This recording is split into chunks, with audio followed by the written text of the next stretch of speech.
જય મુરલીધર, જય દ્વારકાધીશ। તો મિત્રો, આજે વાડિયાથી આવ્યા હતા, આપણો વારો આવ્યો છે સીપડા ખાકટીનો સંભારો સુધારવાનો। થઈ ગઈ છે સીપડા અને ખાકટીની સીરું। તો જોડાયેલ રહેજો આગળ બ્લોગમાં।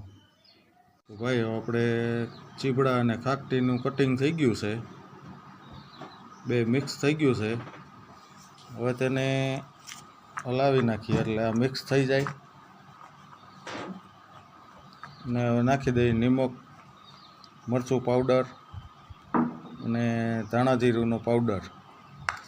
જોડાયેલ રહેજો બ્લોગમાં। આપણે લખાઈ ગયું છે લાલ મરચું પાવડર સાથે ગરમ મસાલો, ધાણા જીરાની ભૂકી।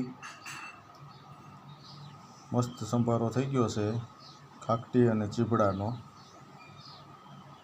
તો મિત્રો, હાલો બપોરાનું ટાણું થયું છે જમવા। જય મુરલીધર, જય દ્વારકાધીશ।